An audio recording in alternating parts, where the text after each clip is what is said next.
Hi there, and welcome to the Daily Gardener, and thank you for listening. I'm your host, Jennifer Ebling. It's November 18th. Today, we celebrate the gardener who turned his farm into a picturesque wonder, and the Swiss botanist who survived a fall from a mountaintop that foreshadowed a life of highs and lows. We'll learn about the American botanist Darwin confided in 2 years before he shared his theory with the rest of the world, and the pop star who found restoration and health through gardening. We'll hear some beautiful verses on gardening in the season from several writers associated with today's date. And we grow that garden library with one of my favorite new books on the writer and gardener who wrote, "There's a certain slant of light, winter afternoons, that oppresses like the heft of cathedral tunes." I'll talk about how you can repurpose a boot tray to great effect, and then we'll wrap things up with the fruit that was selling for around $6 a barrel this time of year back in 1843, and the sellers couldn't keep up with demand. But first, let's catch up on a few recent events. The National Trust was looking for a new photo for the cover of its 2020 member handbook, and the winner was Les Lockhart, who took a picture of the Newton Nature Reserve on the Isle of Wight. Country Life magazine shared the top 15 photos, including Lockhart's, proving that the beauty of nature is unbeatable.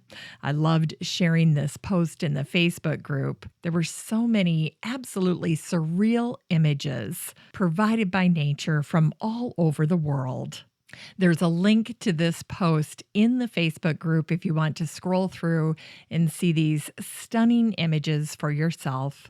And just a reminder that the National Trust manages over 600,000 acres of gardens. And if you're a member of the National Trust, you'll see that image on the 2020 member handbook. And congratulations to Les Lockhart for winning the photo competition.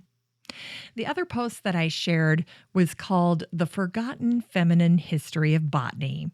It was a post written by Sienna Victoria Lee Coughlin, and she shared it over at Verily magazine. Sienna reminds us that throughout history, women collected specimens and seeds, mastered botanical illustration, which was vital to scientific study, and were patrons and promoters of botany. Now, if you'd like to check out these curated posts for yourself, you're in luck, because I share all of it with the listener community for the show in the free Facebook group. It's called the Daily Gardener Community. So there's no need for you to take notes or track down links. The next time you're on Facebook, just search for Daily Gardener Community and then request to join. I'll admit you, and I'd love to meet you in the group. Here's today's brevities. Today is the birthday of the poet and landscape gardener William Shenstone, who was born on this day in 1714. In the early 1740s, Shenstone inherited his family's dairy farm, which he transformed into the Lezos. The transfer of ownership lit a fire under Shenstone, and he immediately started changing the land into a wild landscape, something he referred to as an ornamented farm. I love that term. Shenstone wisely bucked the trend of his time, which called for formal garden design. He didn't have the money to do that anyway. Yet what Shenstone accomplished was quite extraordinary. His picturesque natural landscape included water features like cascades and pools, as well as structures like temples and ruins.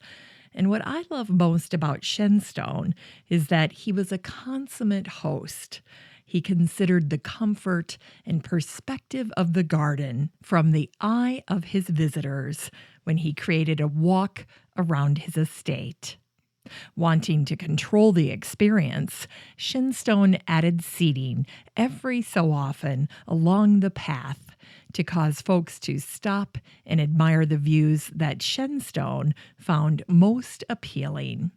Then he incorporated signage with beautiful classic verses and poems, even adding some of his own, which elevated the Lezo's experience for guests. After his death, his garden became a popular destination and was even visited by William Pitt, Thomas Jefferson, and Benjamin Franklin.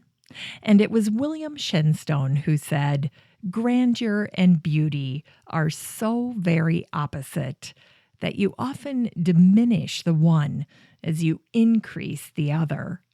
Variety is most akin to the latter, simplicity to the former." And today is the birthday of a son of Switzerland, Charles Leo Lecroux, who was born on this day in 1806. Leo was born with a naturalist's heart.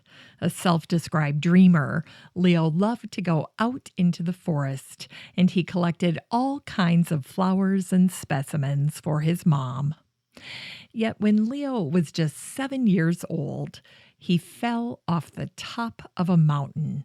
He was carried back to his home completely unconscious, with multiple injuries to his body as well as head trauma. He remained motionless and unconscious for 2 weeks.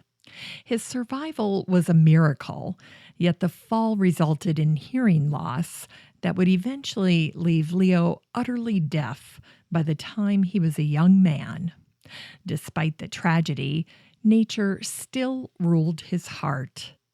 As Leo matured and tried to provide for his family as a watchmaker, he found himself returning again and again to the outdoors.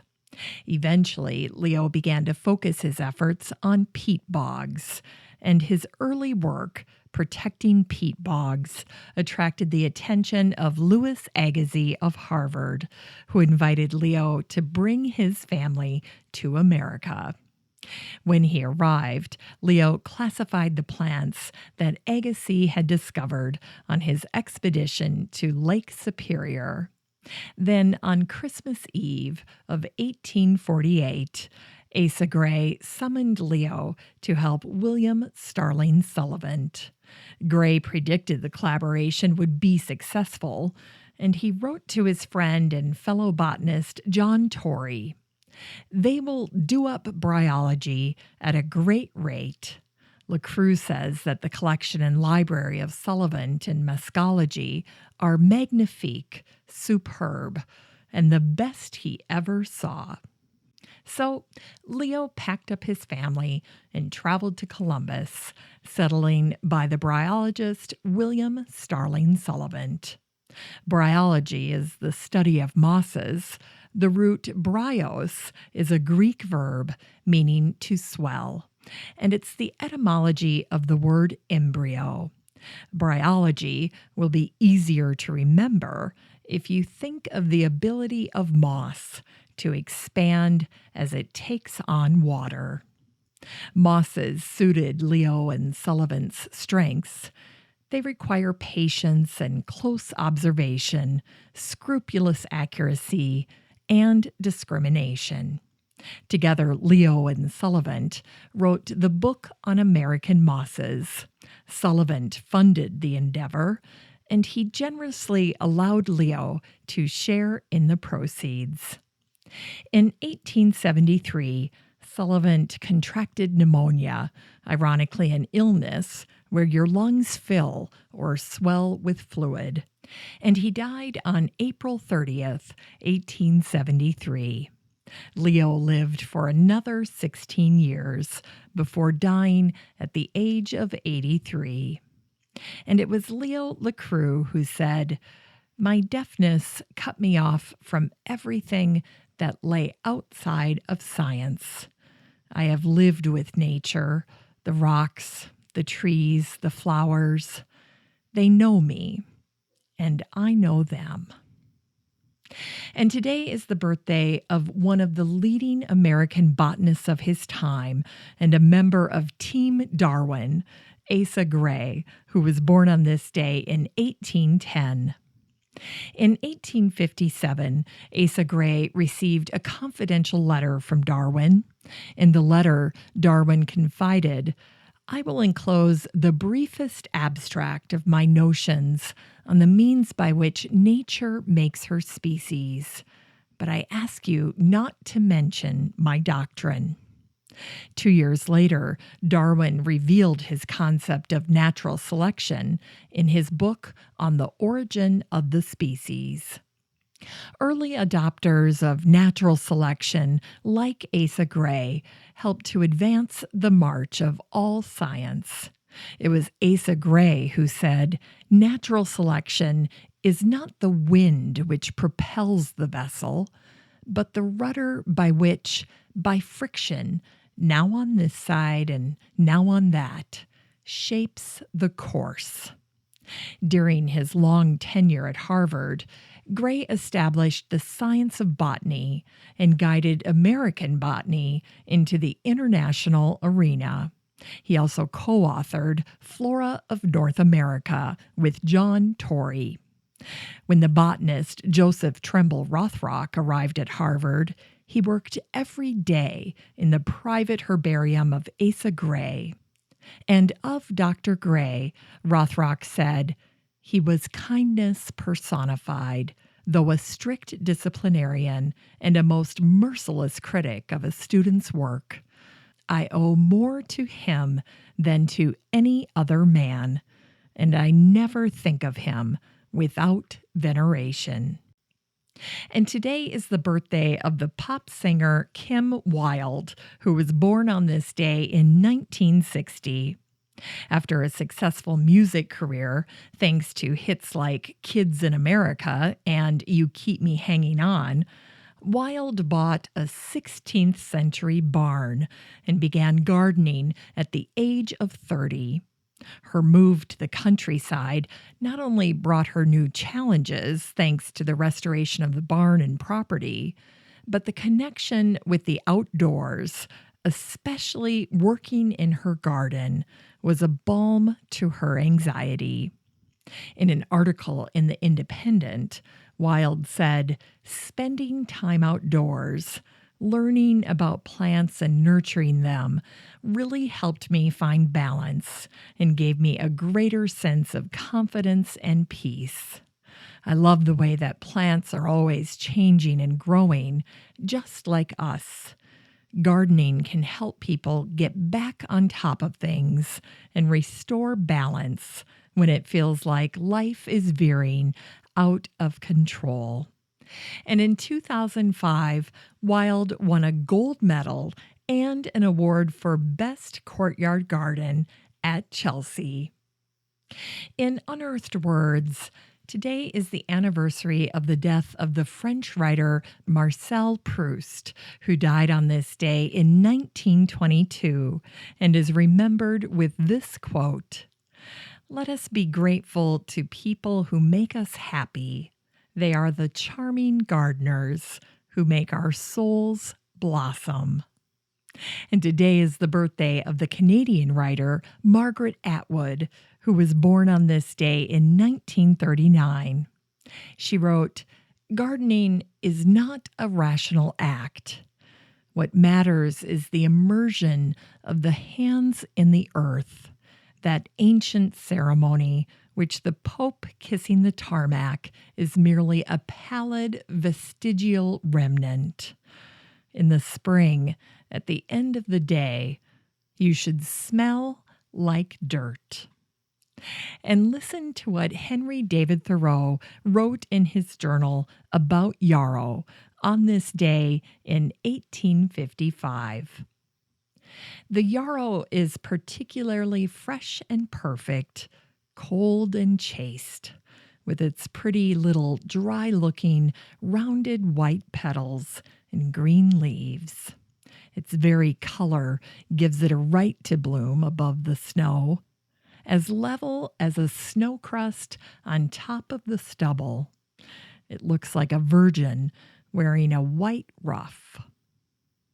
It's time to grow that garden library with today's book, Emily Dickinson's Gardening Life by Marta McDowell. The subtitle to this book is The Plants and Places That Inspired the Iconic Poet. And I love what Tova Martin said about this book. In these pages, you are beside Emily Dickinson's elbow, feeling the dense heat of summer, learning the skills of an ultra-observant plantswoman, finding the poetry in nature. Emily was a keen observer of the natural world. Still less well known is the fact that she was an avid gardener, sending bouquets to friends, pressing flowers into her letters, and studying botany at Amherst Academy in Mount Holyoke. At her family home, she tended both a small glass conservatory and a flower garden. The author, Marta McDowell, traces a year in the garden, and her book reveals details that few know about Dickinson. Marta masterfully weaves together Dickinson's poems, excerpts from letters, contemporary and historical photography, and botanical art. And she gives us an enchanting new perspective on one of America's most celebrated but enigmatic literary figures, Emily Dickinson. Such a great book, and a great gift for gardeners for the holidays. Here's today's garden chore. Repurpose a boot tray and create a substantial pebble tray to corral your houseplants and provide humidity. I'm telling you, I saw the cutest galvanized zinc boot tray. It's by Smith & Hawken, and I thought it was perfect for just this purpose when I saw it over the weekend at Target. And I have to say, if you go to the link in today's show notes and you look it up online, you'll see it and think it's just a zinc tray. But in person, it has an almost oil-rubbed bronze look, and it's quite large. And I immediately thought it was perfect for the top of a buffet table, a sideboard, or even as the base to a centerpiece for your Thanksgiving table. And it is substantial. It's 15.3 inches by 31 inches. But that's why I love it, because you could probably fit a pretty significant number of your houseplants all together on this tray. And then when you're watering, you don't have to be so careful because the tray will catch all of the water. In fact, the description of this boot tray says, the raised edges on this tray keep water and dirt contained to protect your tables or floors from stains. Perfect. Anyway, the minute I saw this tray, I fell in love with the size, the durability. There's no water that's going to leak through this baby. And best of all, it's substantial enough for you to group all of your plants and create a lovely pebble tray. Just throw some pebbles on the bottom. It makes for easy watering. It's beautiful, and it creates a carefree water reservoir, adding humidity beneath your plants. Love it. Finally, here's something sweet to revive the little botanic spark in your heart. Back in 1843, cranberries were causing a sensation in towns and cities around the United States. And the New England farmer shared this charming update on the demand for cranberries, saying, "Cranberries, the pleasant fruit, is now received in large quantities from the West. The crops at the East are said to have been cut off in great measure by frost, and the market is now supplied by the Western Railroad. And no doubt Michigan strawberries will be eaten in the very headquarters of cranberries, Barnstable, Massachusetts. We had no idea until today of the quantity sold in this city. One house in Front Street sold within a few days 250 barrels received from Michigan at $6 to $6.50 a barrel. And people want more than they can supply. And 300 barrels went by Western Railroad to Boston and were sold there as soon as received. Thanks for listening to The Daily Gardener, and remember, for a happy, healthy life, garden every day. The Daily Gardener is produced weekdays in lovely Maple Grove, Minnesota. You can find complete show notes over at thedailygardener.org, and be sure to share the show with your garden friends. You can find The Daily Gardener on all your favorite social media, Instagram, Twitter, and Pinterest, and of course, Facebook. While you're over at Facebook, don't forget to join the Daily Gardener community. Just search for these 3 words, Daily Gardener Community. The group will pop right up, and then request to join. Finally, I want to thank my team at Podfly Productions, where my fabulous editor is Eric Begay. Have a great day in the garden, and we'll see you tomorrow.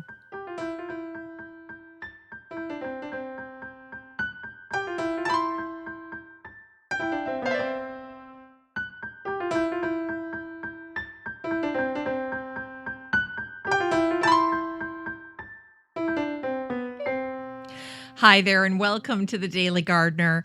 Woo, that's loud. Too loud to record like this. Let's start that again.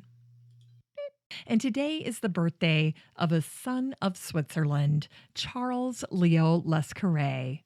I don't know how to say that. I'm going to check that out. Lecroux. Leo Lecroux. Okay, didn't know that.